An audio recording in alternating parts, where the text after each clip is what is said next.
오늘 우리에게 주시는 하나님의 말씀은 마가복음 2장 1절에서 12절까지입니다. 수일 후에 예수께서 다시 가버나움에 들어가시니 집에 계신 소문이 들린지라 많은 사람이 모여서 문 앞에라도 옹신할 수 없게 되었는데 예수께서 저희에게 도를 말씀하시더니 사람들이 한 중풍병자를 4사람에게 메어 가지고 예수께로 올세 무리를 인하여 예수께 데려갈 수 없으므로 그 계신 곳에 지붕을 뜯어 구멍을 내고 중풍병자의 누운 상을 달아내리니 예수께서 저희의 믿음을 보시고 중풍병자에게 이르시되 소자야 내 죄 사함을 받았느니라 하시니 어떤 서기관들이 거기 앉아서 마음에 의논하기를 이 사람이 어찌 이렇게 말하는가 참담하도다. 오직 하나님의 한 분 외에는 누가 능히 죄를 사하겠느냐. 저희가 속으로 이렇게 의논하는 줄을 예수께서 곧 하시고 이르시되 어찌하여 이것을 마음에 의논하느냐. 중풍병자에게 내 죄 사함을 받았느니라 하는 말과 일어나 내 상을 가지고 걸어가라 하는 말이 어느 것이 쉽겠느냐. 그러나 인자가 땅에서 죄를 사하는 권세가 있는 줄을 너희로 알게 하려 하노라 하시고 중풍병자에게 말씀하시되 내가 네게 이르노니 일어나 내 상을 가지고 집으로 가라 하시니 그가 일어나 그 상을 가지고 모든 사람 앞에서 나가거늘 저희가 다 놀라 영광을 하나님께 돌리며 가로되 우리가 이런 일을 도무지 보지 못하였다 하더라. 아멘. 오늘 말씀을 인도해 주실 분은요 샬롬 장애인 선교회를 담당하시고 계시는 박모세 목사님입니다. 제목은요 말씀 제목은 장애인 사역은 왜라는 제목으로 말씀해 주시겠습니다. 박모세 목사님 다 아시죠? 환영하는 의미에서 샬롬하고 환영해 주시면 좋겠습니다. 샬롬, 샬롬.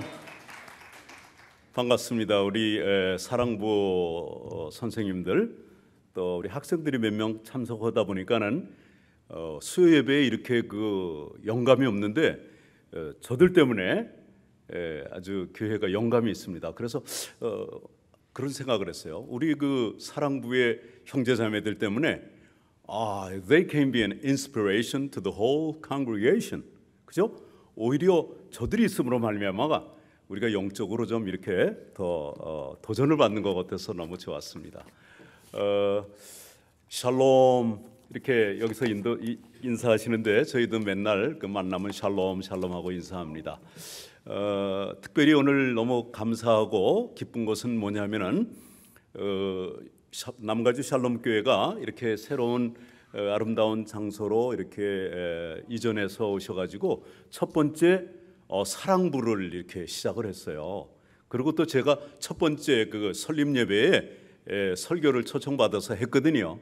그래서 우리 형제자매들, you guys know me, don't you? Yes, yes, you remember me, right? 그래서 더 친근하고 좋습니다. 특별히 우리 김준식 목사님 사모님이 사랑부 회원 한 사람 한 사람을 너무 사랑하셔서 그 이름까지 다 우리 목사님이 다 우리 형제자매들 알아서 불러준다고 하는 말에 제가 우리 목사님 참 귀하신 분이다 그런 생각을 했습니다. 오늘 여러분들과 함께 수요 저녁 예배를 드리면서 또 말씀을 전하게 된 것을 큰 영광으로 생각합니다. 목사님과 또 온 교회 앞에 감사드리고요. 작년에 제가 한번 주일 선교 목사님 안 계신 동안에 했는데 제가 이제 설교를 많이 하는 목사가 아니라 설교를 잘 못해요. 1, 2, 3부가 시간이 이렇게 간격이 많지가 않은데 설교가 길어져 가지고 주차하는데 굉장히 곤란했나 봐요. 그래서 혹시 이 자리에 나와 계신 분들 중에 제가 설교 때문에 주차하는데 애로가 있었던 분 있으면 용서하시기 바랍니다. 근데 오늘은 보니까 주차 걱정이 없는 것 같아. 그래서 마음 놓고 하려고 그러거든요. 그러나 주책 없이 길게 하지는 않습니다. 왜냐하면 다시 안 불러줄까 봐. 그래서 저도 눈치가 있습니다. 4월 달을 한국에서는 장애인의 달이라고 하고 4월 20일을 장애인의 날이라고 합니다. 그래서 지난 19일 날을 대부분 한국에서는 장애인 선교주일로 이렇게 지켰습니다. 저희 선교회는 지난주 목요일하고 이번 주 내일 목요일하고 이렇게 장애인 선교주일이라긴 좀 뭐하지만 영어로 하면 Disability Awareness Thursday, 한 2주간을 우리 장애인들을 조금 더 배려하고 의식하자고 하는 차원에서 그렇게 정했고요. 이번에는 내일은 우리 직원들 6명인데 우리 사모님은 이미 장애인이니까 못하고 건강한 우리 직원 5분이 Disability Experience, 장애 체험을 이제 내일 우리 주차장에서 하려고 계획하고 있습니다. 미국에는 장애인의 날이 없지만 한국에는 아직도 장애인의 날이 있고 이와 같은 특별한 날 덕분에 한국에도 이제 장애인 사회복지가 많이 좋아졌다고 하는 얘기를 듣습니다. 자, 그런데 정작 장애인의 천국이라고 하는 미국에는 언제가 장애인의 날일까요? 우리 사랑부한테 물어볼까요? 언제가 장애인의 날이에요? Everyday. 우리 역시 사랑부 교사께서 맞춰주셨는데요. 장애인 날이 따로 없어요. Because every day is Disability Awareness Day. 매일이 장애인들을 배려하는 그러한 날이기 때문에 장애인의 날이 없는 것입니다. 그래서 우리 대한민국에도 머지않아 장애인의 날이 없어지는 날이 왔으면 좋겠습니다. 먼저 제가 삼행시를 한번 해보겠습니다. 저녁 드시고 오셨기 때문에 혹시 졸릴 수가 있어요. 그래서 제가 가끔 질문도 할 테니까 오늘 여러분들 잘 오셨습니다. 질문에 근데 대답이 빨리빨리 안 나오면 설교가 길어질 수 있고 그건 제 책임이 아닙니다. 자, 장애인 삼행시를 장애인으로 했습니다. 여러분들이 운을 한번 띄워주시면 제가 삼행시를 하겠습니다. 시작. 장차 천국에서 우리가 누릴 영광을 바라보며 애물단지로 여기지 아니하고 보물단지로 여기며 인내와 사랑으로 섬겨할 사람입니다. 그 사람들이 장애인입니다. 인내와 사랑으로. 그러고 보니까는 여기 장애인이 아닌 사람이 하나도 없어요. 그죠? 다 사랑으로 섬겨야 됩니다. 어떤 분이 재미있게 장애인을 한자로 이렇게 풀이했어요. 길장자, 사랑의 자, 사람인 자. 그러니까 장애인이란 오랫동안 사랑해야 할 사람입니다. 또는 오랫동안 사랑을 받아야 할 사람입니다. 옆에 사람 보세요. 뭔가 다 장애인이네. 한번 옆에 사람 보고 장애인이시군요. 시작. 장애인이시군요. 자, 이번에는 한번 이렇게 얘기합시다. 우리 장애인이 됩시다. 시작. 오랫동안 사랑하는 사람이 됩시다. 그 말이에요. 시작. 장애인이 됩시다. 시작. 장애인이 됩시다. 오랫동안 사랑하는 사람이 됩시다. 그런 뜻이에요. 소셜 스티그마가 있는 거 아니에요. 저 장애인이야. 그거 아닙니다. 예. 제가 보니까 물이 한 잔이 없네요. 긴장하면 저는 물을 마시고 싶은데 그래서 물 가져오는 동안 제가 찬양을 한 거 할까요? 괜찮겠어요? 우리 사랑하자고 그랬는데 아까 오늘 그 찬양이 너무너무 좋았어요. 저도 오늘 컨디션은 썩 안 좋지만 사랑하자라는 찬양이 하고 싶었어요.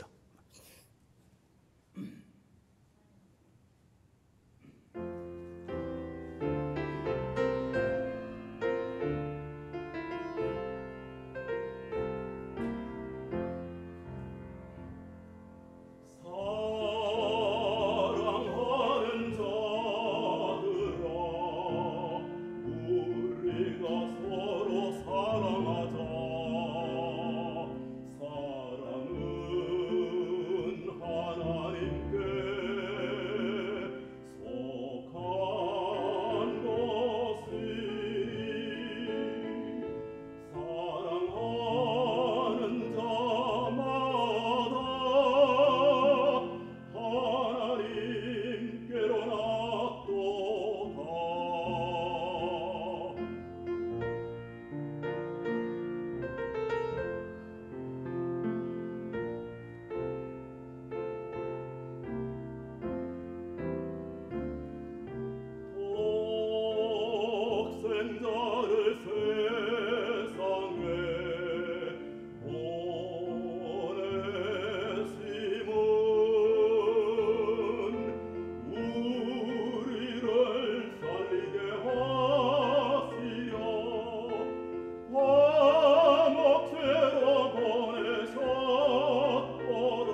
설교를 잘 못하니까는 찬양이라도 한번 이렇게 그렇게 생각해 주세요.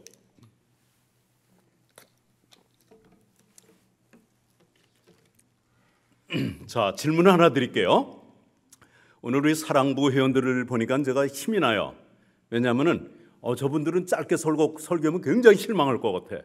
굉장히 힘이 납니다. 자, 그 구약 성경하고 신약 성경, 신구약 성경에서 최초의 장애인 사역이 누구일까요? 아시는 분? 누가 제일 먼저 장애인 사역을 했다고 생각을 하세요?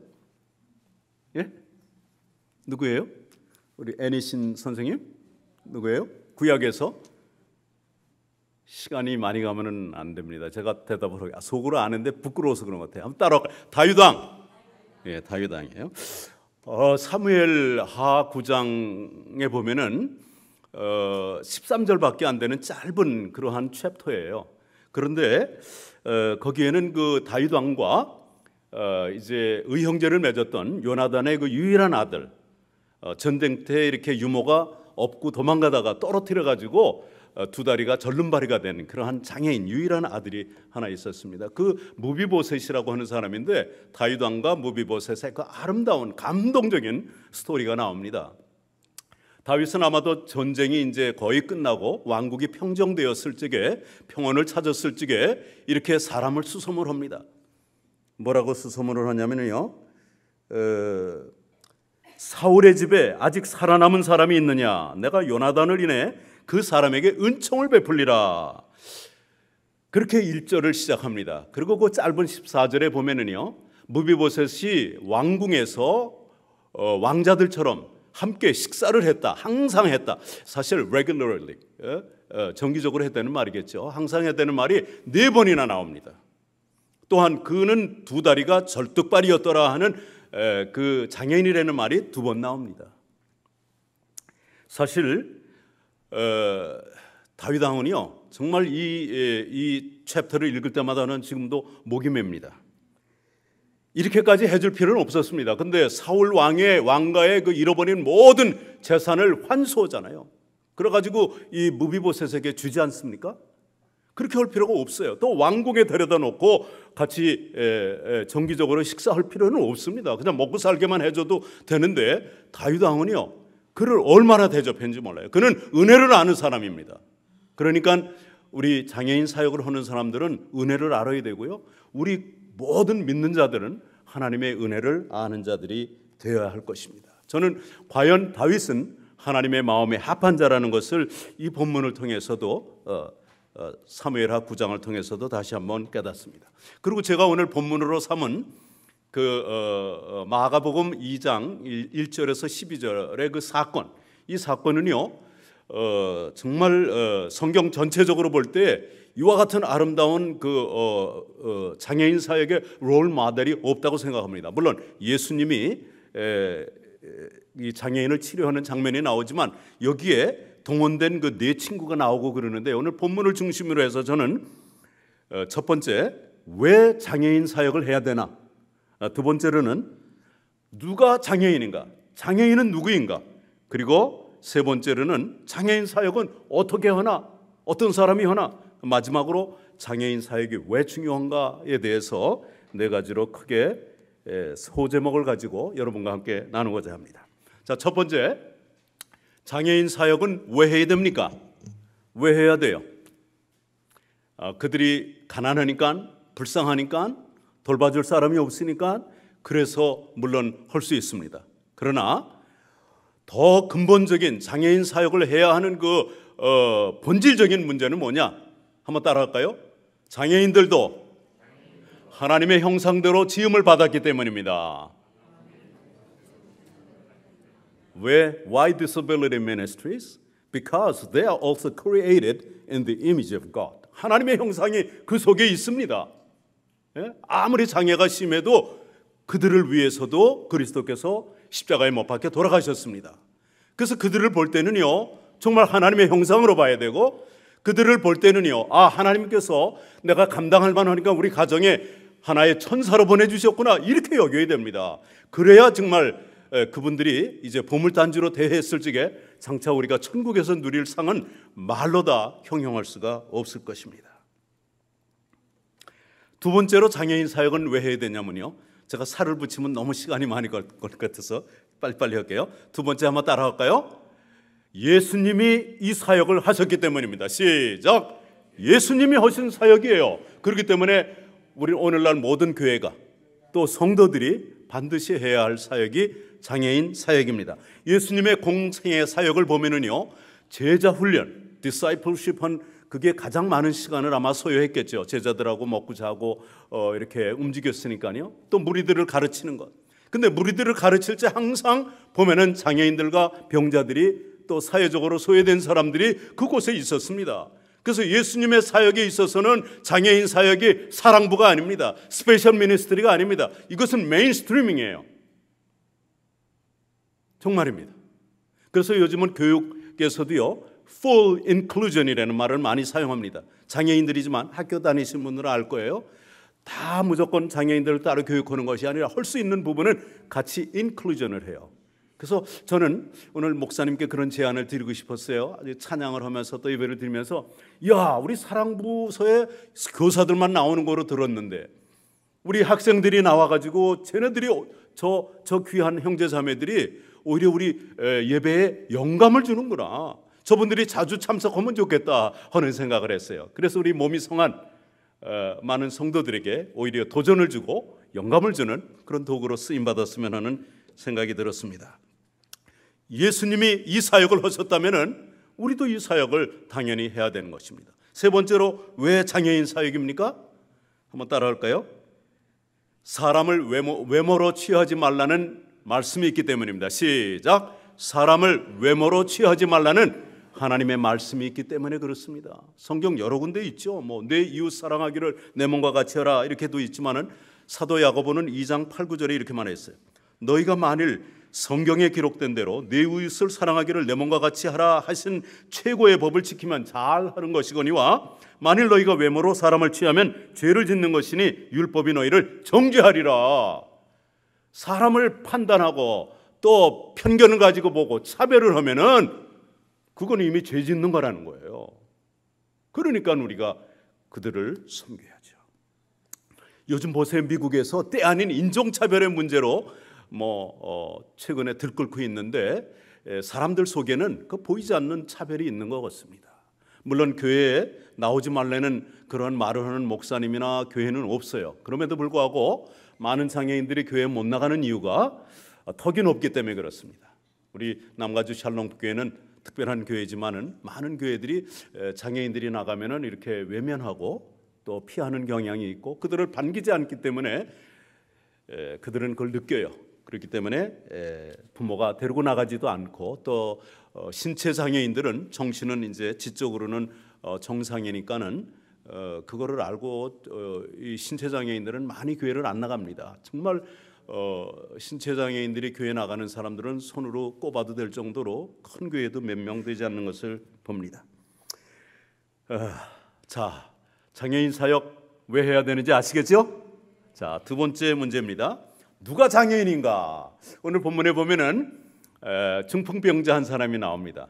안타깝게도 중국 같은 나라에서는요, 아직도 중풍병자는 잔병인이라고 그러지 장애의 범주에 들어가지 않아요. 그러다 보니까 장애인이 7%밖에 없다고 중국은 말합니다.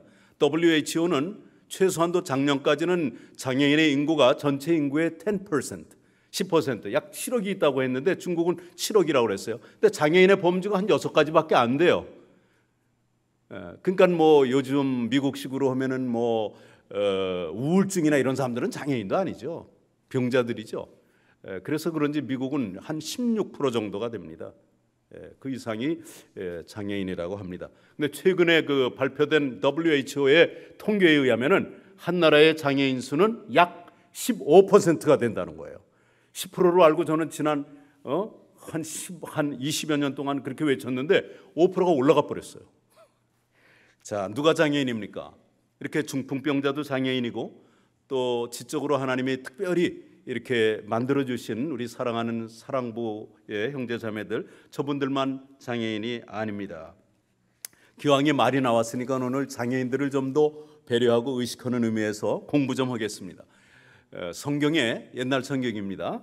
제가 옛날 성경을 개역 성경을 봐서 그런데 소경, 귀머거리, 뭐 벙어리, 이런 그 쩔뚝발이 이런 그 표시가 많이 나오잖아요. 그런 말이 많이 나오는데 요즘 그 사랑부는 너무 잘하니까 얘기하지 말고 사랑부 외에 성도님들이 대답을 해주시면 고맙겠습니다. 소경을 뭐라 그러죠? 오늘 말로 우리 이 권사님, 예? 안 들려요? 뭐라 그러셨어요?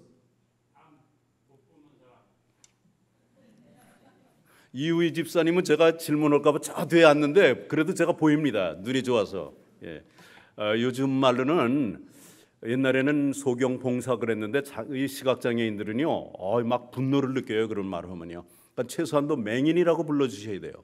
아니면 지금 말씀하신 대로 안 못 보시는 분 하면은 괜찮습니다. 그러나 소경이나 뭐 봉사나 이런 말 하면 큰일 납니다. 아주 그 모욕감을 느껴요. 그분들이요. 더 좋은 말은 물론 시각 장애인이라고 합니다. 자, 그러면 귀머거리를 뭐라고 할까요? 이우희 집사님? 이거 이렇게 눈치가 있어요. 이렇게 성도들도 눈치가 있어야 됩니다. 네, 잘했습니다. 자, 벙어리는 뭐라고 그럴까요? 벙어리. 언어 장애인. 좀 말이 좀 그렇습니다만은 농아인이라고 보통 그러죠. 이렇게 듣지 못하는 이들이 말을 못합니다. 이게 모방을 해서 이렇게 언어를 배우게 되는데 듣질 못하니까는 말을 못해요. 그래서 농아인이라고 이렇게 하는데 언어 장애인이라고 해도 물론 괜찮습니다. 자, 이만큼 하고요. 장애인에 대한 좀 올바른 좀 그 이해를 위해서 제가 한번 조금 더 이렇게 발전을 시켜보겠습니다. 미국에 살면서 영어 못하는 사람들은 무슨 장애인이에요? 예? 언어 장애인이죠. 언어 장애인입니다. 그래서 옛날에는요 장애인이라는 말을 장애라고 안 그러고 이것을 뭐 병신 뭐 이렇게 불구자 이런 말을 썼잖아요. 그래서 저 병신 쪼다 뭐 이렇게 소셜 스티그마가 됐어요. 사회적으로 낙인 찍힌 용어가 됐는데 요즘은 한국에서도 지체부자유자라고까지 불러줘요. 영어로도요 PWD, Person with Disability, 장애를 가지신 하나의 인격체, 지체부자유자죠. 이런 식으로 올려줘요. IWD가 공식 용어입니다. Individual with Disability 이렇게 불러줘요. 이 장애에 대해서 올바른 이해를 위해 가지고 조금 예를 하나 들게요. 미국에서도 옛날에는 핸디캡이라고 그랬죠. 근데 그것이 점점 disabled로 사라져갔어요. 그죠? 거의 다 disabled도 됐어요. 그러니까 disable은 어디서 나온 말이에요? able, enable, 가능하게 하다 동사형으로 하고 반대로 부정으로 하려면은 앞에 dis를 붙여 disable, disabled, disability, 즉 능력에 있어서 제한된, 좀 부족한 그런 뜻이란 말이에요. 우리가 모든 면에서 다 ability가 있습니까? able 합니까? 안 그렇죠. 저도 강한 면이 있지만 약한 면이 또 많은 사람이에요. 그래서 장애를 그렇게 봐야 돼요.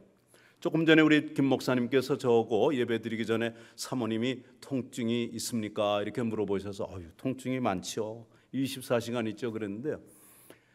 사실 제 안에는 제가 물을 한 잔 안 주면 물 한 잔도 마실 수 없는 손가락 하나 못 쓰는 중증 장애지만은요 최소한도 하나님을 사랑하는 데 있어서 하나님의 말씀을 암송하는 데 있어서는 아마 저와 여기 계신 여러분들보다 아마 장애가 없을 거예요. 제 안에는 시편을 150편을 다 암송합니다. 그렇다고 뭐 1편하고 150편만 하는 게 아니고 전체 150편을 다 하는데 그래도 뭐 놀라지는 않네요. 정말 다 여러분들은 기본인가요 여기는요? 하여튼 뭐 그 시편 150편을 포함해서 약 3,800절을 그것도 챕터로만 암송하는 게 낱개로 말고 챕터로만 암송하는 구절이 3,800절이에요. 그러니까 빠른 속도로 한 10시간 이상 막 암송을 해야 돼야 그거를 마칠 수 있는 분량이에요. 그러니까 너무 아파가지고 밤을 샐 때도 있어요.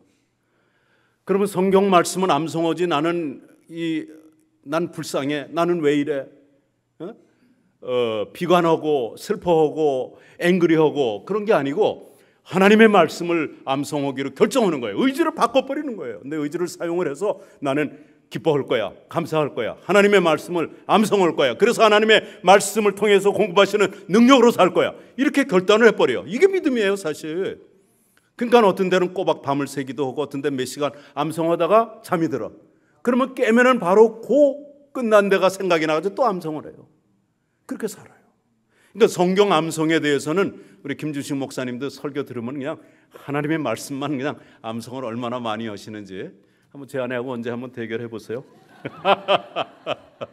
근데 목사님은 설교도 많이 하시고 그렇기 때문에 제 아내처럼 많이는 하기 힘듭니다. 자, 장애 제가 무슨 말을 하려고 그러는 거 알죠? 근데 또 이런 거 보세요. 꼭 이렇게 육신적으로 또 이 지적으로 그것만이 장애가 아니잖아요. 성격의 장애 얼마나 많습니까? 정말 오늘 안타깝게도 제가 가디나 사는데 우리 집에서 오는데 5분 걸렸습니다. 딱 제가 차에서 딱 출발해서 5분 만에 왔는데 우리 가디나에서 오늘 아침에 신문에 보니까는 아프가니스탄하고 이라크 갔다 온 군인 베테랑이죠. 이 베테랑이 30살인데 어머니를 흉기로 찔러 죽였어요. 그러니까 이 외상 스트레스 장애가 있는 거예요. 그러니까 이 장애는요 오늘날 우리 주변에 그냥 가득이 있어요. 그리고 얼마 전에 그 저먼 윙스라고 있죠. 이 비행기 부조종사가 조종사가 기장이 화장실 간 사이에 문을 잠가 걸어두고 그냥 내리 하강해가지고 알프스 산 그 남단에 그냥 내리 추락을 시켰잖아요. 그래서 150명의 탑승객이 다 죽었잖아요. 그 사람의 우울증이란 말이에요. 그러니까 이 장애는 누구나 장애가 될 수 있어요. 누구나. 정말 위험한 것입니다. 그래서 제가 미국에서 이 공부를 할 때 와가지고 한번 교수님이 칠판에다가 하루는 딱 TAB라고 쓰는 거예요. 그러면서 물어봐요. Does anybody know what TAB stands for? TAB가 뭔지 아는 사람 한번 손 들어보려는데 아무도 못 들었어요. 그러더니 그 교수님이 믿음이 좋은 분인데 닉 브라이트라고 하는 교수님이고 존 맥커더 목사님 교회에서 이렇게 집사로 섬기는 분인데 이분이 그래요. We are all temporarily able-bodied. TAB, temporarily able-bodied. 우리는 일시적으로 건강한 몸을 입고 있는 것뿐입니다. 얼마나 우리를 겸손하게 해주는 그런 말인지 몰라요. 그래서 제가 이번 4월 달에 뉴스레터에는 저 앞에 보니까 있습니다. 몇 장 안 남았지만 그 제목을 제가 예비장애인이라고 했습니다. 장애인의 반대말 그러면 사람들이 정상인이요. 정상인 아니에요. 장애인이라고 다 비정상인이 아닙니다.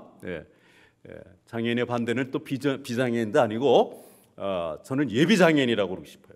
왜냐하면 내일 일을 알지 못하는 것이 우리 인생이기 때문에 정말 오늘도 하나님이 건강한 몸을 주셨구나. 건강하게 생각할 수 있는 것을 주셨구나. 볼 수 있는 눈을 주셨구나. 감사해야 될 줄 압니다. 자, 장애인이 누군지 아시겠죠? 대답이 없으면 제가 길어집니다. 이해 못한지라고 다시 시작할 수가 있어요. 자, 세 번째로 장애인 사역은 누가 어떻게 해야 되나?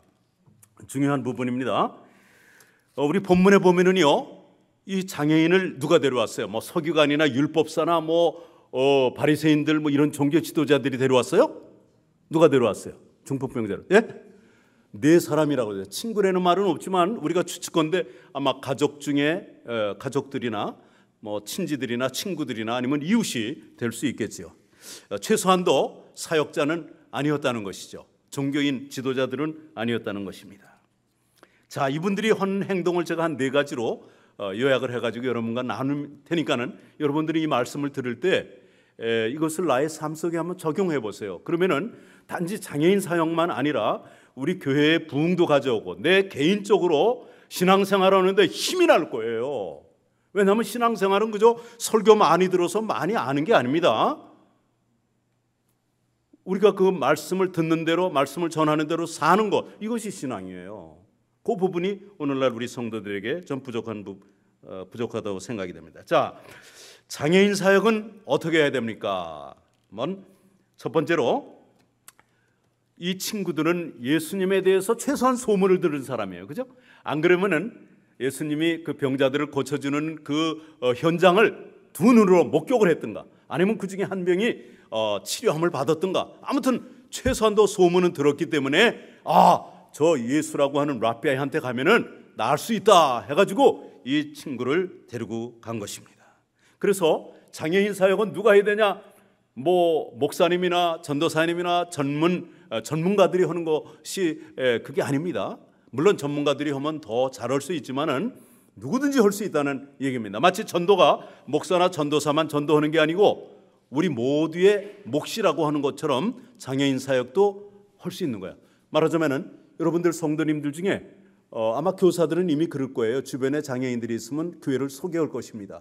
그러나 다른 성도님들도 주변에 장애인들을 보면은 우리 샬롬 교회로 한번 나가보라 그러고, 또 그분이 지체 장애인이 아니고 지적 장애인이면 우리 사랑부가 있다고 부모처럼 잘 섬겨준다고 이렇게 안내해 주시면 그것이 사역이에요. 그러니까 구원받은 하나님의 자녀들로서 장애인에 대한 관심, 연민, 진정한 관심이 있는 사람이라면 평신도도 누구든지 할 수 있는 사역이 장애인 사역입니다. 자, 두 번째로 생각해야 될 것은요, 그들은 그 네 사람의 친구들이라고 합시다. 편의상 친구들은 장애인 당사자가 무엇이 필요한가를 찾아냈습니다. 뭐가 필요해요? 이 사람 보니까 몇 사람이 들고 왔어요? 네 사람이 메고 왔다고 그랬어요. 그런 걸 보니까는 중풍을 맞아도 헤미플루이직, 즉 반신불수가 아니라 이분은 전신이에요. 전신. 반신불수라면 어깨동무 해가지고 갈 수도 있고요. 지팽이 같은 건 아무리 이렇게 해도 가요. 근데 네 사람이 들것에 들은 거로 봐서는 중풍이 온몸에 온 거예요. 양쪽에 온 거예요. 그 이분들은 찾았습니다. 뭘 해야 되나 했더니 이 사람을 데려가려면 들 것이 있어야 되겠구나. 오늘날처럼 뭐 휠체어가 있는 것도 아니고 911에서 가지고 오는 스트레처 같은 거 없고 하니까 아마 모르긴 몰라도 이 뭐 거적대기 같은 거 거기에다가 나무를 탁 집어넣어가지고 매가지고 거기에 중풍병자를 눕혀가지고 네 사람이 들지 않았겠나 이렇게 생각을 합니다. 이렇게 장애인 사역하는 사람은 내가 뭘 해야 되는가? 장애인 형제 자매에게 필요한 게 뭔지 그것을 찾아야 됩니다. 어떻게 하면 교회로 데려갈 수 있을까? 저 사람은 라이드가 필요해. 그 라이드를 해주면 됩니다. 안타깝게 최근에 우리 김혜영 전도사님한테 제가 들었습니다. 우리 장애회원 중에 한 사람을 어느 교회에 보내려고 그러니까는 장애부서 거기서 라이드를 못 해주겠다고 그래가지고 참 힘든 모습을 좀 보기도 하고요. 그렇게 이렇게 구원받아야 할 영혼들, 섬겨야 할 영혼들이 있는데 바쁘다. 뭐 또 그런 사람 와야 사실 뭐 헌금을 얼마나 하겠습니까? 뭐 그런 생각을 해서 했는지 모르지만 그렇게 사랑이 없는 모습을 보고 참 안타까운 마음이 들었습니다. 저는 지난 16년간 물론 장애와 연관이 돼서 살아온 지는 26년이 됐지만 장애인 사역을 이렇게 정식으로 한 지는 16년 됐습니다. 그런데 저한테 목사님 사역하면서 가장 힘든 게 뭡니까? 라고 물으신다면은 아이고 후원이 늘 뭐 간당간당해서 힘들어요. 뭐 이런 말보다 저는 참으로 진정한 봉사자들이 너무 없습니다. 이렇게 얘기하고 싶습니다. 정말입니다. 참으로 헌신하는 사람들이 많지가 않아요. 장애인은 아다시피 운전을 대부분 못하고 차가 없습니다. 그러니까 이분들을 위해서는 가족이나 또 교회 교사나 또 봉사자들의 도움이 없이는 불가능합니다. 그렇기 때문에 저는 봉사자가 좀 더 많았으면 좋겠다 하는 그런 안타까운 생각을 해보고요.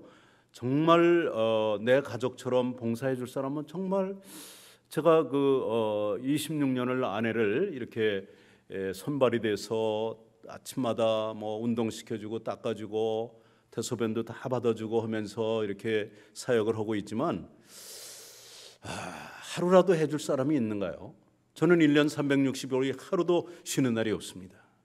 하루도 아플 수가 없습니다. 감사하게도 지난 21년 반 동안 미국 와가지고 하루도 아프다고 제 아내를 돌봐주지 못하고 그런 적이 없습니다.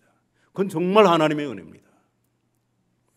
정말 해줄 사람이 없더라고요. 대신 해줄 수 있는 사람이 없더라고요. 잠깐만 앉아서 얘기해주고 이런 건 하지만은 내 대신 샤워를 시켜준다, 막 대소변을 받아준다, 우리 사무실에서 소변은 우리 전도사님이 거의 맡아놓고 봐주시지만은 정말 진정한 봉사자들을 찾기가 너무너무 어려운 세상입니다. 자, 세 번째로 이 장애인의 친구들은요, 어떤 사람들이었냐면은 끈질긴 믿음을 가진 사람들이에요. 그 힘들게 얼마나 멀리서 왔는지 모르지만은 예수님이 계시다고 하는 그 집 앞에 갔는데 사람들이 너무 많이 모여가지고 발디딜 틈이 없는 거예요. 용신할 수가 없는 거예요. 근데 사람들은 또 아이고 빨리 가라고 그러면서 양보해 줬어요? 안 해줬어요? 안 해줬을 것 같아. 그러니까 이분들은 다시 돌아갈 충분한 이유가 있지만은, 그런 상황이었지만은 어떻게 했어요? 돌아갔어요? 어떻게 했어요? 어떻게 했어요? 성경은 뭐라고 말해요? 지붕으로 올라갔다고 그랬어요. 어떻게든지 예수님께 데려가야 돼요. 어떻게든지 저 사람 구원받아야 되는데, 샬롬 교회로 데려와야 되는데, 그 생각을 우리 여러 성도님들은 해주시면은 바로 여러분들이 사역자입니다. 목사님의 동역자가 되는 겁니다.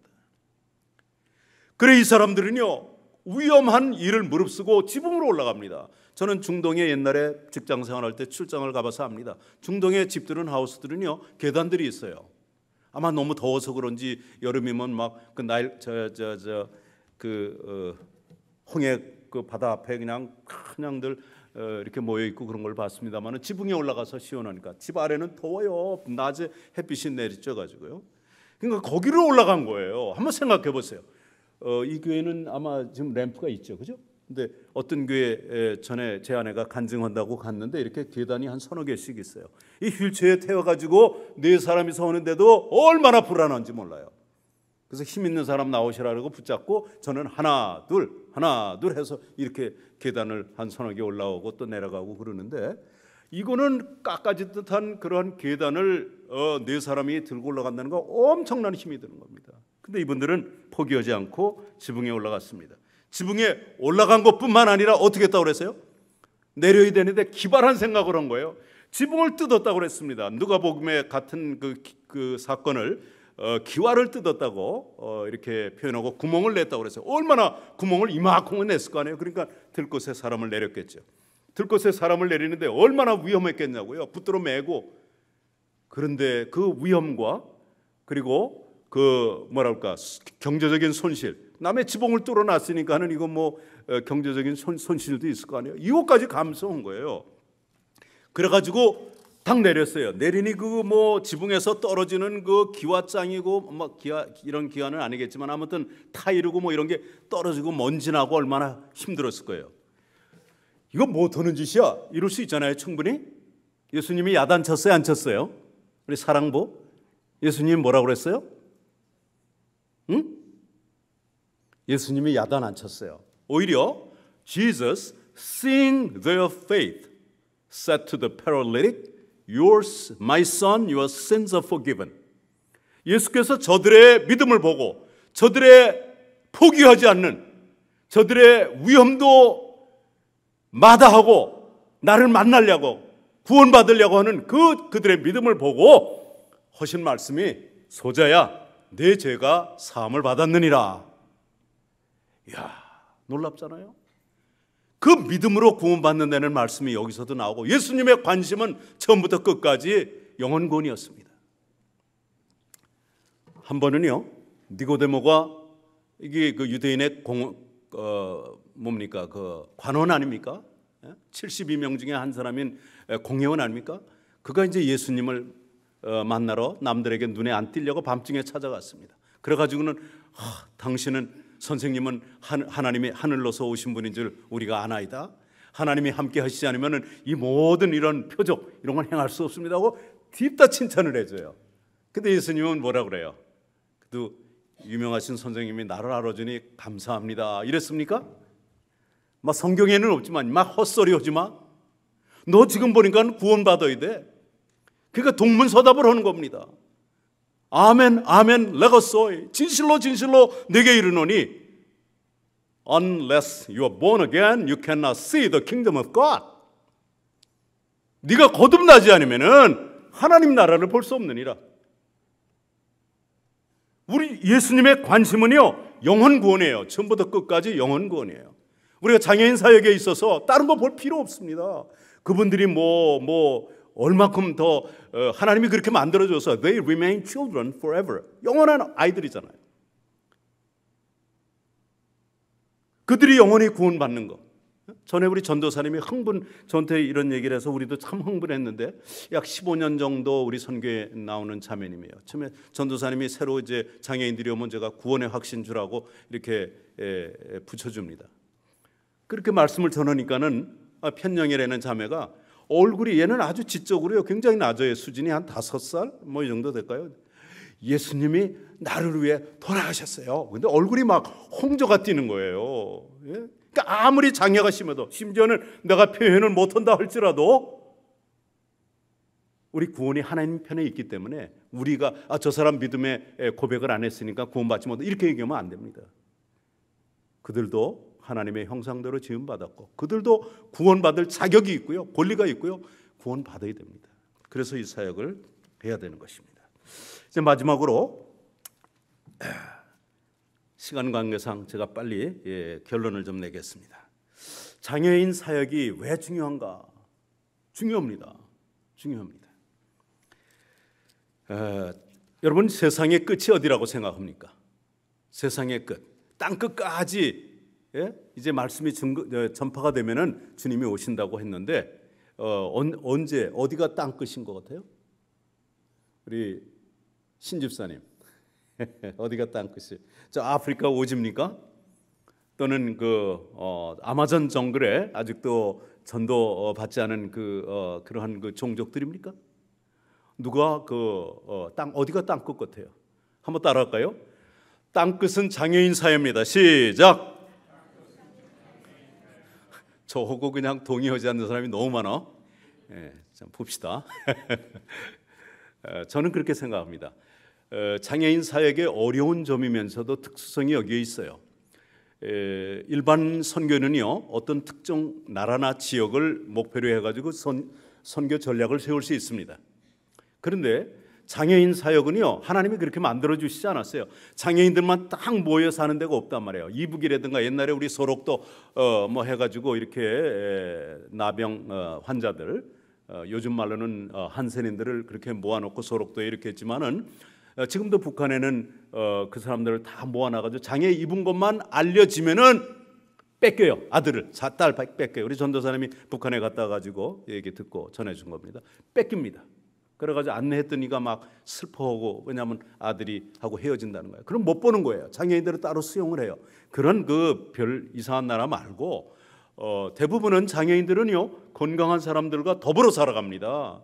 그래서 우리 교회와 성도들이 관심을 갖지 않는 한 장애인 사회는 영원한 땅끝이 될 것입니다. 영원한 땅끝이 될 것입니다. 이것은 오늘 사랑부 교사 헌신 예배 드리는 여러분들한테만 해당되는 게 아니라 사실은 온 교회가 들어야 할 말씀입니다. 몸이 성한 90% 혹은 80%의 건강한 사람들과 같이 살아가는 사람들이 장애인들입니다. 제가 한번 계산해 봤어요. 인구가 지금 70억이라고 줄잡아서 말하는데 10%면은 7억이잖아요. 15%면은요 10억이에요. 10억. 그렇다면은 미국 인구의 3배가 넘는 사람들이 장애인이라고 하는 그런 것이죠. 요즘 문명이 발달됨에 따라 과학이 발달됨에 따라 각종 질병이 더 많이 늘어나고 또 각종 사고가 더 많이 일어나고 따라서 장애를 입는 사람이 점점 더 많아지는 것을 우리는 봅니다. 사고도 뭐 교통사고뿐이에요. 총기사고, 산업재해, 스포츠사고도 엄청 많이 일어납니다. 뭐 질병, 뇌졸중, 당뇨 이런 것만 있는 게 아니라 중독, 마약, 알코올만 중독이 아닙니다. 도박도 중독입니다. IT도 중독입니다. 인터넷 중독, 어떤 사람들은 카톡 중독이라고 하는 그런 말도 표현하는데요. 이렇게 장애인들이 너무너무 많이 일어납니다. 중독은 중독이에요. 우울증 굉장히 무서운 것입니다. 굉장히 무서운 것입니다.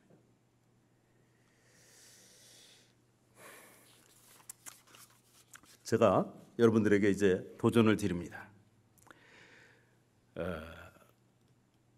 장애인들이 교회에 나오는 숫자가 얼마나 될까요? 저는 여러 교회를 방문할 기회가 있기 때문에 또 방문해야 됩니다. 어쩌다 미국 교회들도 이렇게 가보곤 했지만은 미국에 사는 자유롭게 예수를 믿고 이렇게 예배드릴 수 있는 그러한 교회, 액세스가 잘 돼 있는 이러한 미국에서도 장애인들의 출석률은 5%가 안 됩니다. 전체 교인에. 아마 3%가 안 된다고 하는 것이 맞을지도 몰라요. 뭐 3%고 5%고 쳐도 좋습니다.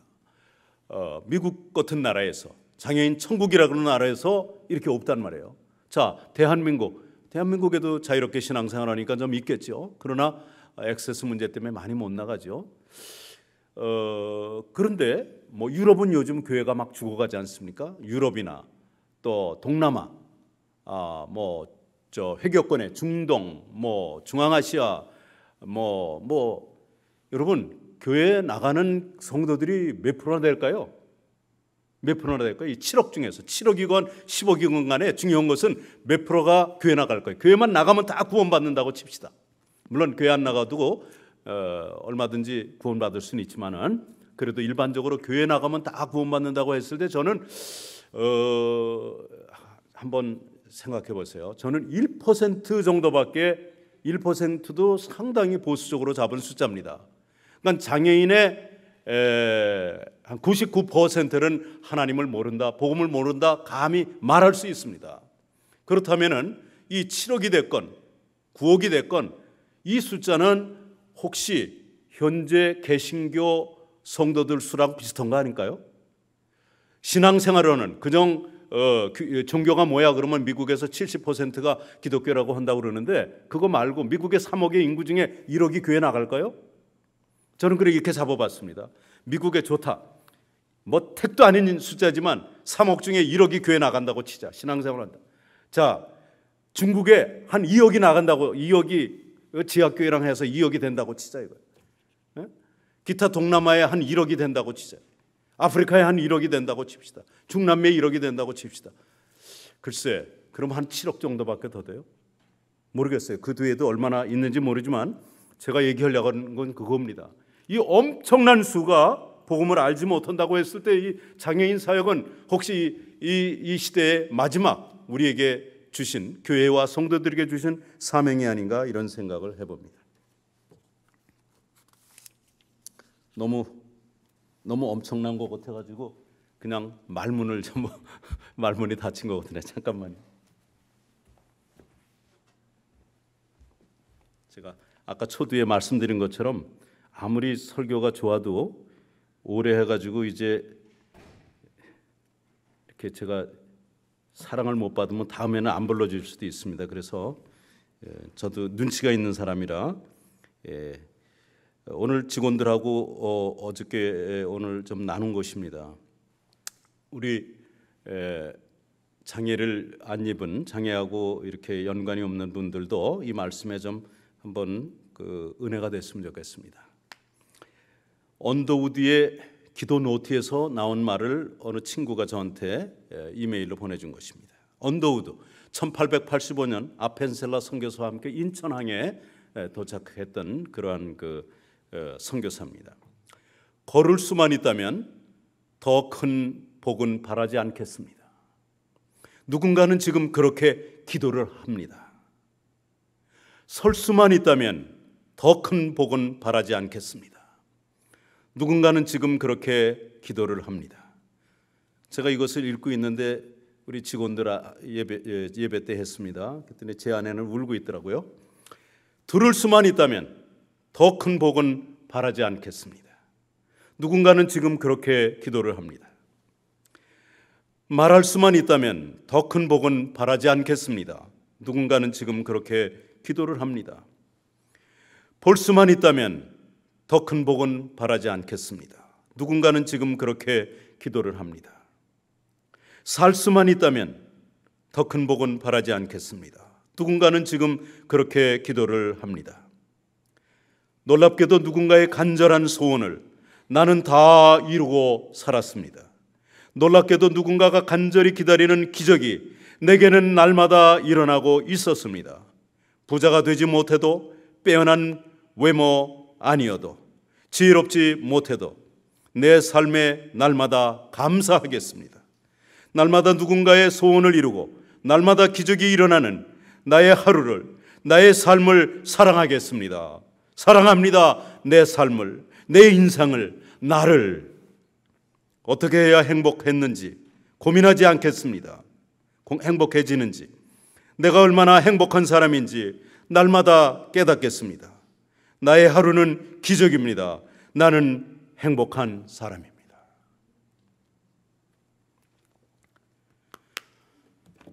우리 마음이 얼마나 많이 완악해지고 그랬는지 이런 말을 들어도 우리가 기적 속에 살아가는데 감동이 없다면은 오늘 예배가 끝난 다음에라도 여러분들 잠시라도 기도하면서 정말 저는 감사할 게 많았는데 감사할 줄 몰랐군요. 저는 기적 속에 사는데 우리 아이들 비록 훌륭한 대학은 못 갔을지 모르지만은 이렇게 정상적인 지능을 가지고 사지를 다 사용하는 자녀들을 가졌다는 것만 해도 저는 어떤 데는 그런 생각을 해요. 우리 장애인 부모님들, 우리 아이들 어떻게 다 데려가셨을까? 한 놈만 좀 남겨주시지. 좀 다쳐도 그래도 있었으면 하는 그런 아쉬움이 있는 사람입니다. 여러분, 감사할 조건이 얼마나 많은지 몰라요. 제가 그 마지막을 못 읽어드렸는데 12절에 보면은 그가 일어나 곧 상을 가지고 모든 사람 앞에서 나가거늘 그들이 다 놀라 하나님께 영광을 돌리며 이르되 우리가 이런 일을 도무지 보지 못하였다 하노라. 장애인 사역하는 목적이 바로 여기에 있습니다. 하나님께 영광을 돌리기 위해 하는 것입니다. 기도하겠습니다. 하나님 아버지, 오늘 장애인의 달을 기념하며 사랑부 교사 헌신 예배로 드리게 하여 주시고 부족한 종을 보내주셔서 장애인 사역에 관한 말씀을 나누게 하여 주심을 감사합니다. 혹시 은혜가 안 된 부분들은 잊어지게 하여 주시고 또 하나님의 말씀으로 깨달아진 것들은 그저 이해하는 수준으로 지식으로 남지 아니하고 저들의 그 심령 속에 간직하여서 그대로 삶 속에 적용하는 우리 모든 성도들 되게 하여 주옵소서. 우리 샬롬 교회가 장애인들을 내 가족처럼 잘 섬김으로 말미암아 하나님께서 우리 샬롬 교회의 목사님의 성도님들의 믿음을 보시고 축복해 주시는 그러한 교회 되게 하여 주옵소서. 남들이 알아주지 않지만은 열심히 섬기는 우리 교사들, 오늘 말씀을 듣고 그 말씀을 실천함으로 말미암아 더 뜨거움으로 열정으로 섬기게 축복하여 주시고 하나님 앞에 영광이 돌려주는 그러한 역사가 날마다 매주마다 일어나게 하여 주옵소서. 사람들에게 동정받는 그런 대상이 아니라 오히려 온 교회에 영감을 주는 그러한 우리 사랑부의 사랑하는 형제 자매들 되게 하시고 또 그 부모님들 그리고 교사들 되게 하여 주옵소서. 예수님의 이름으로 간절히 기도하옵나이다. 아멘.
이 시간에는 우리 김주신 목사님이 나오셔서 우리 사랑부 교사에게 임명장을 수여하는 시간을 갖겠습니다.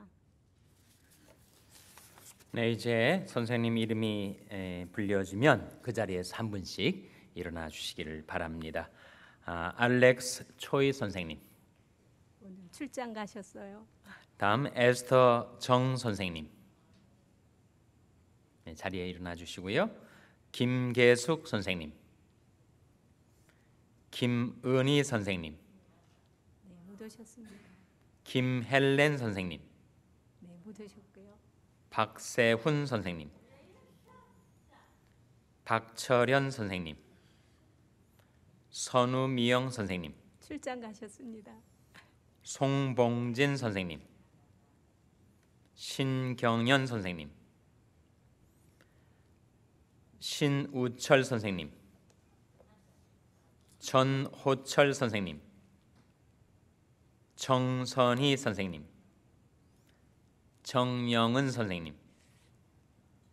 황영 선생님. 못 나오셨습니다. 임명장을 한 분 한 분에게 다 수여하지 않고 대표로 전호철 선생님 앞으로 나와 주시기 바랍니다.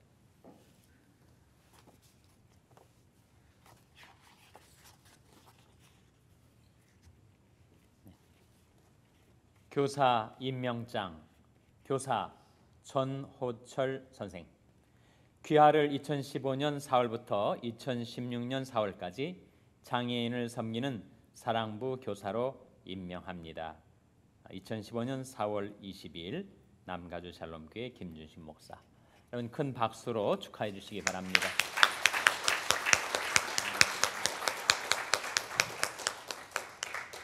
네, 다시 한번 선생님 모두에게 여러분 큰 박수 보내주시기 바랍니다.